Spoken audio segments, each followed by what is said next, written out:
निसर्गानं भरभरून दिलेल्या कोकणला भक्तीचाही समृद्ध वारसा. कोकणच्या प्रत्येक मंदिराचं आहे खास वैशिष्ट्य. श्रावण विशेष, जाऊ देवाची आगावा.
गावच्या मधोमधच श्रीदेवी माऊलीचं सुंदर मंदिर आहे.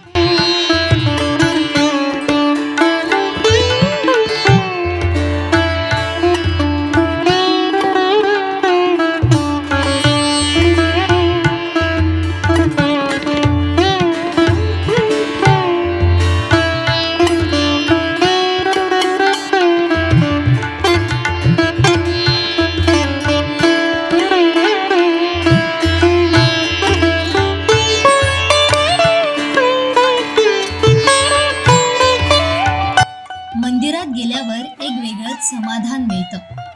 देवीची मनमोहक मूर्ती आणि बाजूला असलेली इतर देवतांची छोटी मंदिरं डोळ्यांचं पारणं फेडतात.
नमस्कार, मी भगवान शेलटे. जाऊ देवाजीच्या गावा या कोकणसाद लाईव्हच्या विशेष भागात तुम्हा सर्वांचं स्वागत करतोय. आम्ही आत्ता आलो निसर्गरम्य तळकट गावात माऊली मंदिर परिसरात आहोत आणि आज तळकटच्या माऊलीची माहिती घेणार आहोत. आमच्यासोबत आहेत घाडीकाका. घाडीकाका, काय सांगाल या तळकटच्या माऊलीचं काय वैशिष्ट्य आहे? नमस्कार. ही आमची जी तळकट गावची प्रसिद्ध असणारी वेळेला पावणारी अशी ही माऊली देवी आहे. या माऊली देवीचं हे देवस्थान आमचे पूर्वज सांगतात त्याच्याप्रमाणे सुमारे 1800 शेवटच्या म्हणजे जवळजवळ 1880 सालाच्या दरम्यान अशी याची निर्माण झालेलं आहे. तत्पूर्वी हे वरच्या वाडीत तिथं चव्हाटा म्हणून त्या ठिकाणी देवस्थान होतं आणि त्याच्यानंतर हा जो भाग दिसतोय आजचा जो देवळाचा जो संपूर्ण भाग दिसतोय हा भाग जवळजवळ 1901 सालची जी स्थापना झाली त्या स्थापनेनंतर मग ह्याची निर्माण केली. दुसरं वैशिष्ट्य म्हणजे शिमगा आणि तिसरं जे ह्या हल्लीच्या काळामध्ये जे निर्माण झालं ते म्हणजे एकदम फार अगदी उत्कर्षाला पोचलेलं असं हे वाढदिवस. आणि हा वाढदिवसासाठी आमचे मुंबईकर मंडळी, पाहुणे सोयरे सगळे येतात. शिवलग्नाच्या वेळी आमचे जे शिंदडे आहेत, उलझर, झोळंबे, आपलं मोरगाव, उगाडे या गावचेही लोक शिवलग्नाच्या वेळी इथं हजर असतात. बरेचसे भाविक या ठिकाणी येतात. त्या ठिकाणी ओट्याचा कार्यक्रम होतो. शिवलग्न म्हणजे देवांचे लग्न लावतात. आणि जे वाईट अनिष्ट असं जे असतं ते सगळ्याचा नाश होण्यासाठी एक प्रथा होती. ती म्हणजे आज दांडेकर माणसाच्या पोटावर एक कुवाळा हे फळ ठेवून त्याच्यावर तलवारीनं वार करून तलवारी त्याचे 2 भाग करायचे. म्हणजे जे काही खोटं नाटं असेल, अनिष्ट असेल ते सर्व नष्ट होऊन गाव सुख समृद्धीने नांदावा, सर्वजण एकोप्यानं वागावेत, असं हे त्यावेळचं शिवलग्नाचं होतं. शिमग्याच्या वेळेचंही तशीच आहे. आणि वाढदिवसाच्या वेळी देवीच्या ओटी भरणं कार्यक्रम हा फार मोठ्या प्रमाणात असतो. आणि त्याप्रमाणे ओटीचा कार्यक्रम झाल्यानंतर भजनं झाल्यानंतर मग दशावतारी नाटक किंवा सामाजिक नाटक जे काय ठरलेलं असेल गावकऱ्यांनी त्याच्याप्रमाणे ते करतात. आणि पूर्वीची एक रूढ आमचे वडील सांगत होते की ती आता ती बंद झाली, गावरूढ होती म्हणून, देसरूढ म्हणतात काही जण त्याला. तर ते देवळाच्या पाठीमागे असे एक 12ची सवायशीण असं त्याला नाव होतं. आणि त्या ठिकाणी त्याची पडली, त्या पडलीमध्ये 12 सामील झाल्यानंतर ते आणि गावकरी मंडळी त्याची पूजापाठ करायची. आणि ते पूजापाठ केल्यानंतर वाजत गाजत तिला सीमेवर नेऊन पोचवायचं.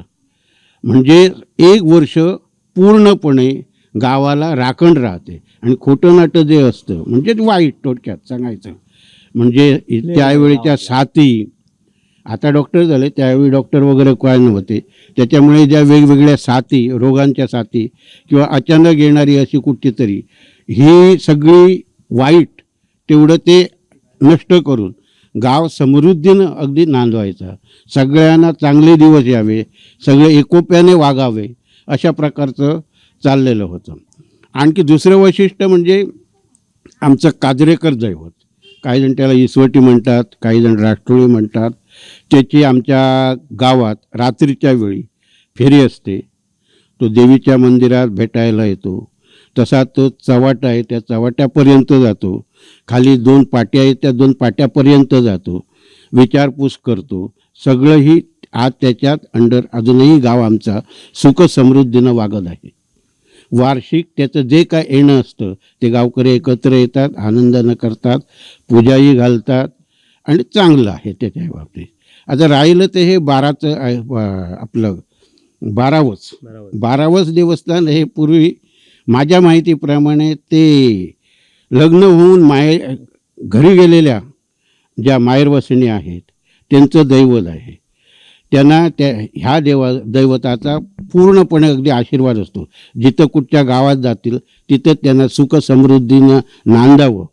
आणि त्याही मुली यांची आठवण म्हणून वर्षाला एक नारळ कोंब्याचा मान त्याला देऊन त्याची उठबस व्यवस्थित अगदी करतात. आता राहिलं ते देवस्थान, महादेवाचं लिंग, त्याच्याचप्रमाणे दांडेकर देवस्थान आणि विशेष म्हणजे रवळनाथ. आता रवळनाथ जो आहे ते पूर्वी असं सांगतात की रवळनाथ आणि देवीचं हे अतूट नातं आहे. जसं भाऊ आणि बहीण त्याच्याप्रमाणे त्याचं नातं असतं. कोणताही कार्यक्रम देवीच्या मंदिरात असला तर त्याच वेळी त्याला तो निरोप देऊन इथं त्याला वाजत गाजत त्या ठिकाणी इथं आणला जातो, म्हणजे त्याचा मान म्हणून आणला जातो. त्याचप्रमाणे दोन्ही दैवत एक करून कोणताही कार्यक्रम त्याच्याशिवाय होत नाही.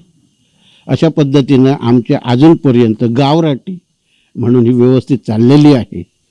आता पुढचं देवाला मंदिर पाहिल्यानंतर एक असं वेगळे पण जाणवतं की जे पारंपरिक आहे तसं ठेवलं आहे. म्हणजे जे जुनी लाकडं वगैरे, म्हणजे जो मंदिरात प्रवेश केल्यानंतर आत्मिक जे समाधान असतं, मला वाटतं ते ह्या मंदिरात, अशा मंदिरात मिळतं, ते स्लॅबच्या मंदिरात मिळत नाही. त्याबद्दल काय सांगाल? ह्या बाबतीत सांगायचं म्हणजे पूर्वजही आमचे सांगतात की मंदिर हे कसं, तिथं गेल्यानंतर बसल्यानंतर समाधान लाभलं पाहिजे, आनंद लाभला पाहिजे आणि सगळ्यांचं मन कसं उत्साही आणि निर्मळ असलं पाहिजे. आता आमच्या ह्या मंदिराची गोष्ट झाली तर आम्हाला कोणतंही कार्य करताना आम्ही त्या देवीला विचारतो कौल लावून की बा हे कार्य करायचं का, ते करायचं का. तर देवीच्या शब्दानं अजूनपर्यंत आमचं हे जुन्या राटीतलं आणि जुन्या पद्धतीचं मंदिर अजूनही तसंच आहे. तिचा जर शब्द मिळाला पुढे तुम्ही असं करा तसं करा आराखड्याप्रमाणे, तरच आम्ही ते बदल करणार, नाहीतर आम्ही स्वतः म्हणून बदल करणार नाही. ते सर्व जे काय आहे ते आमच्या माऊलीवर आहे. अशा या हिरव्यागार वनराईनं नटलेल्या तळकट गावाला आणि इथल्या मंदिराला एकदा नक्की भेट द्या. धाडीकाकांनी सांगितल्याप्रमाणे मंदिर असं असावं जिथे मंदिरात प्रवेश केल्यानंतर एक आत्मिक समाधान लाभलं पाहिजे आणि तीच परंपरा, तोच ढाचा या मंदिराचा तळकटच्या ग्रामस्थांनी ठेवला आहे. आणि एक जे समाधान असतं पारंपरिक मंदिरात जाण्यासाठी आत्मिक एक भाविक समाधान त्या मंदिरात आल्यानंतर मिळतं आहे. कॅमेरामन साहिल बागवेसह भगवान शेलटे, कोकणसाद लाईव्ह, तळकट. निसर्गानं भरभरून दिलेल्या कोकणला भक्तीचाही समृद्ध वारसा. कोकणच्या प्रत्येक मंदिराचं आहे खास वैशिष्ट्य. श्रावण विशेष, जाऊ देवाची गावा.